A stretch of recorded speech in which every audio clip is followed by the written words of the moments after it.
Ça fera un dépôt de charbon, et vos lumières s'éteindront en fumant au passage la cheminée de votre lampe. Vous ne pourrez pas voir le royaume de Dieu lorsqu'il se rapproche. Nous sommes à la fin maintenant. Levez-vous, nettoyez votre lampe, mettons-nous en marche. Croyez-vous cela? Souvenez-vous, avant que ce monde se retrouve face à son grand désastre, dont l'arrivée est prédite dans les Écritures, Dieu, dans sa miséricorde, en fera sortir son Église, parce que l'Église ne sera pas ici pour subir la moindre parcelle de la tribulation. Remarquez, Noé, Lot est sorti de quelque chose qui allait le détruire. Noé est entré dans quelque chose qui l'a protégé. Alors, quel est le rapprochement? Faites le rapprochement. Nous sortons du monde avec lequel nous serions détruits pour entrer en Christ. C'est la seule chose qui puisse nous protéger. Noé est entré. Lot est sorti. Il est sorti du monde. Il est sorti de ce temps. Et Noé est entré dans l'arche qui flottait au-dessus des jugements. Et la seule chose, frère, il n'y a pas une seule fois, dans aucun âge, où Christ a détruit un grand peuple, ou fait de grandes choses comme ça, sans d'abord avoir fait sortir ses ennemis de là. Car comment Dieu peut-il faire tomber un jugement sur une église qu'il a déjà déclarée parfaite? Nous sommes le corps de Christ. Si nous sommes morts en Christ, nous devenons la postérité d'Abraham, et nous sommes héritiers selon la promesse. Comment Dieu peut-il nous juger alors qu'il nous a déjà jugés en Christ? Et si vous êtes en Christ, Christ a dit, voici les signes qui les accompagneront. Vous ferez, vous aussi, les œuvres que je fais. Les mêmes œuvres. Je suis le cep, vous êtes les sarments. Le sarment qui se retire lui-même et qui laisse un petit verre dénominationnel coupé, iautré et couper le courant de vie. Ce sarment va se dessécher et il sera brûlé. Mais quand un bon cep sain ou un sarment est alimenté par le sarment produira la même sorte de vie que celle qui se trouve dans le cep. Si c'est un cep de péché, il produira, le sarment de péché produira des pêches. Si c'est un cep de raisin, il produira des raisins. Si c'est une citrouille, il produira des citrouilles. Si c'est une pastèque, il produira des pastèques. La vie qui est à l'intérieur prouve ce qu'il est. Et vous me dites que vous pouvez être dans une organisation faite d'hommes à d'hommes et prétendre être. Je vais vous dire quelque chose. Dieu n'a jamais, à aucun moment, ni dans aucun âge, accepté une organisation. Nommez-moi un seul endroit dans l'histoire. L'Église catholique est la première église organisée qui ait jamais existé. Et que dit Apocalypse 17, 17? Qu'elle est une prostituée et qu'elle a de nombreuses filles. Et l'église protestante est directement issue de l'église catholique. Elle s'est organisée à son tour. Elle levait des barrières et a dit, nous croyons ceci et rien d'autre. Et elle n'a laissé aucun espace pour que les brebis puissent paître. Je n'ai rien contre votre organisation, mais vous vous enfermez, hommes et femmes, et vous pensez, mon groupe c'est tout. Votre groupe n'en sait pas plus que ce que Dieu lui permettra de savoir. Et quand Jésus n'est pas mort uniquement pour les méthodistes, les baptistes et les pentecôtistes, il est mort pour le corps tout entier. Et la vision universelle, c'est que le corps du Seigneur Jésus-Christ doit se préparer pour l'enlèvement. Ma prière, mon cher ami, c'est Jésus voit chacun de vos moindres mouvements. Il connaît chaque petite action que vous exécutez. Il y a quelque temps, la reine, ou le roi plutôt, avant sa mort, le roi Georges d'Angleterre, s'est rendu au Canada. Et à cette occasion, l'enseignante a fait sortir tous les enfants pour qu'ils puissent y aller. Et elle leur a remis de petits drapeaux britanniques à agiter pour montrer qu'ils étaient contents et heureux que le roi soit là. Et alors qu'ils étaient tous massés dans les rues, avec leurs petits drapeaux, le roi a descendu la rue avec sa jolie reine. Et les gens pleuraient à son passage.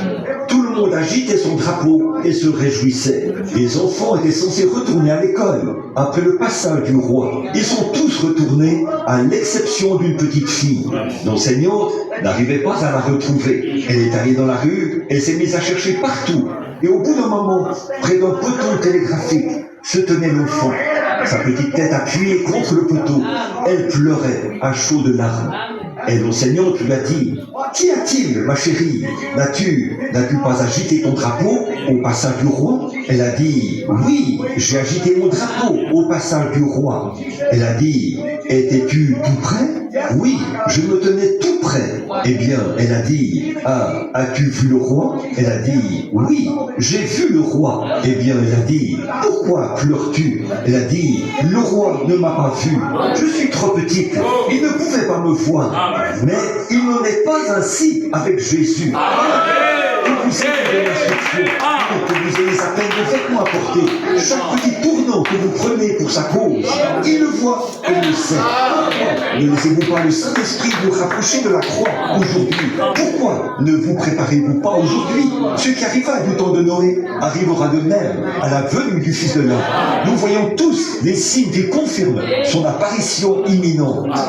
Courbons la tête un instant pendant que nous y réfléchissons. Je me demande qui dirait à l'instant, frère Branham, souvenez-vous de moi dans votre prière, alors que vous prononcez cette prière de la fin. Je veux que vous vous souveniez de moi, afin que je m'approche du Seigneur, pour que ce jour-là, mes petites œuvres et tout ce que j'aurais pu faire pour lui, il les voit et me les impute à justice, alors que j'accepte son Fils Jésus et que je désire être rempli du Saint-Esprit.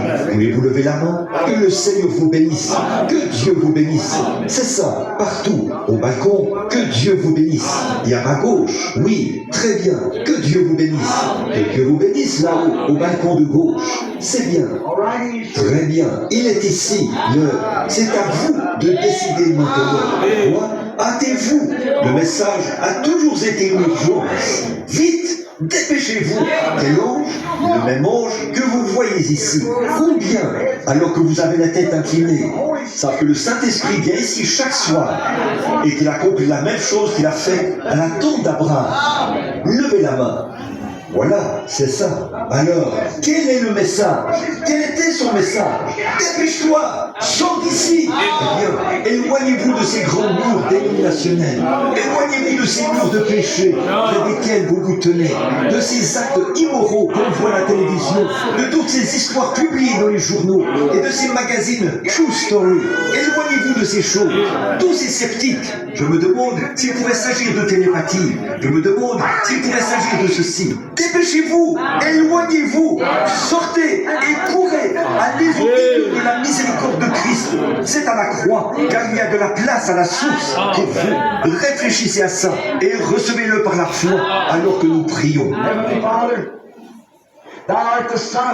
Père Céleste, tu es le Fils de Dieu, et je suis si heureux de savoir qu'en ces derniers jours mauvais où nous vivons maintenant, dans l'ombre de la venue de notre Roi béni, que tu aies envoyé un ange sur la terre pour démontrer exactement les mêmes actes. Si l'esprit du mal se trouvait dans un homme, il ferait le mal.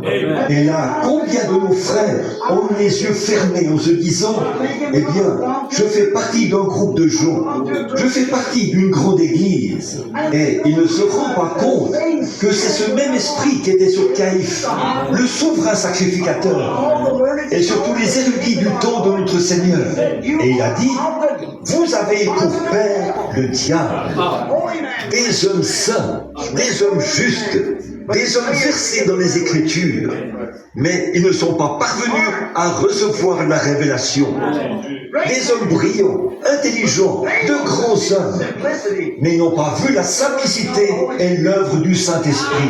Oh Dieu, fais que le cœur des hommes s'ouvre et que leurs yeux s'ouvrent, afin qu'ils voient l'heure où nous vivons. Il est prédit que le message sera proclamé exactement tel qu'il est proclamé, et puisse-t-il obtenir miséricorde avant que le jugement s'abatte.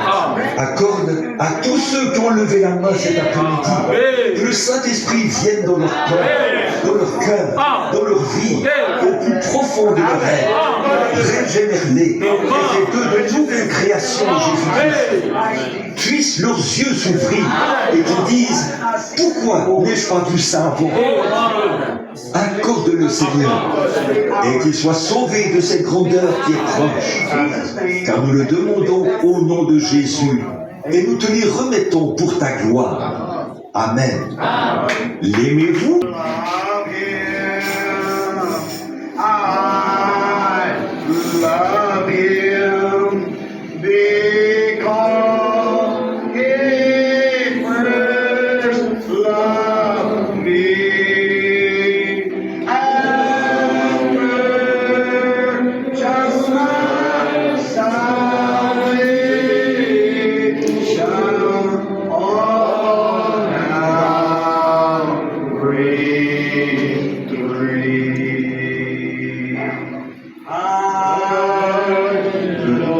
Maintenant, pendant que nous chantons, tendez la main derrière vous, à côté de vous, devant vous, serrez la main à quelqu'un tout en chantant.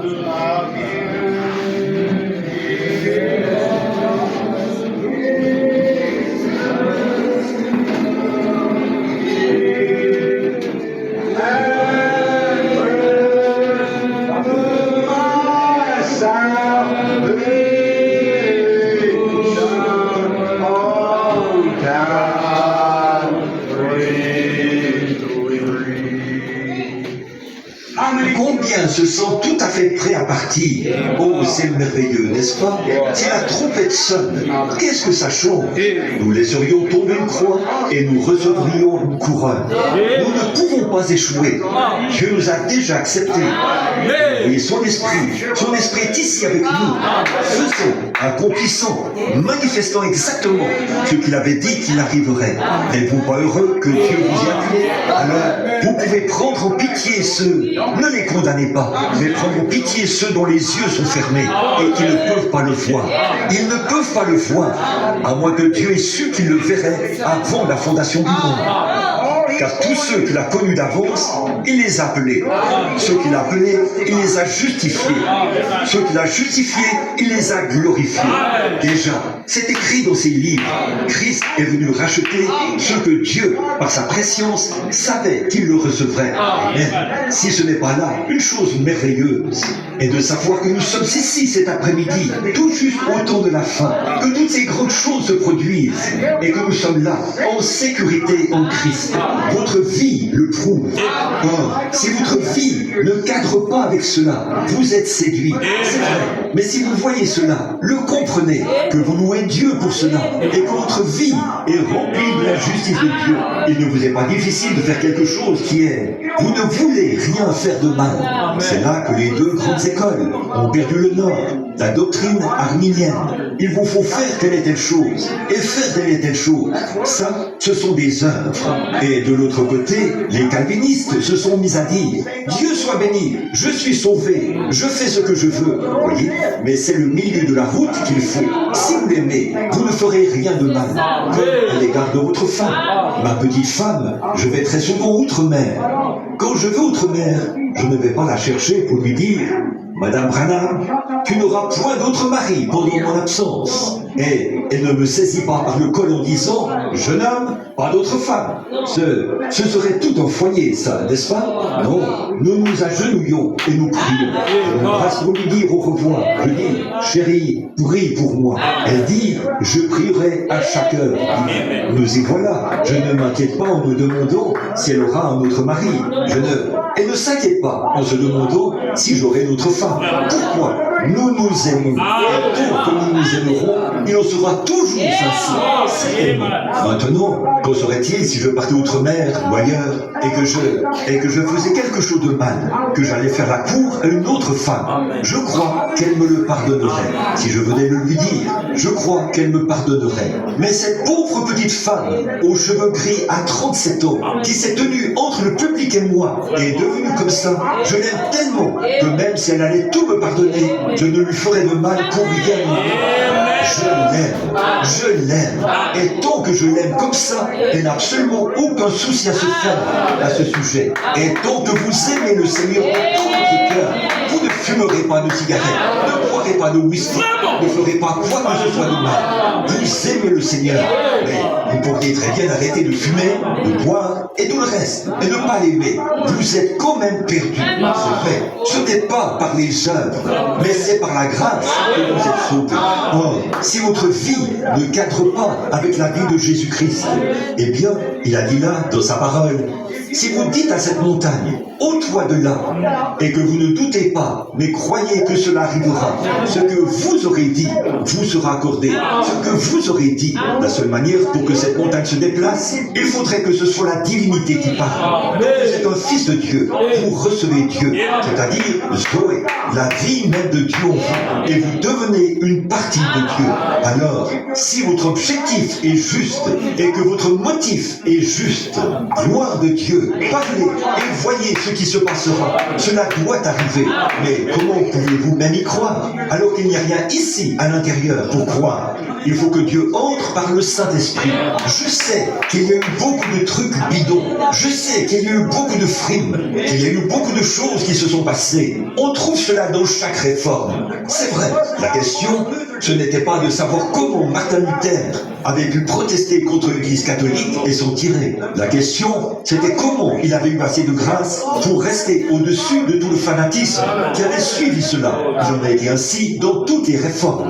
C'est pareil aujourd'hui. Il y a beaucoup de fanatisme qui est associé à cela et qu'on appelle de la guérison divine, des signes et des prodiges, mais qui ne le sont pas. Mais que représente un faux dollar? Un faux dollar indique qu'il en existe un vrai quelque part. Parce que la Bible de Dieu l'a dit.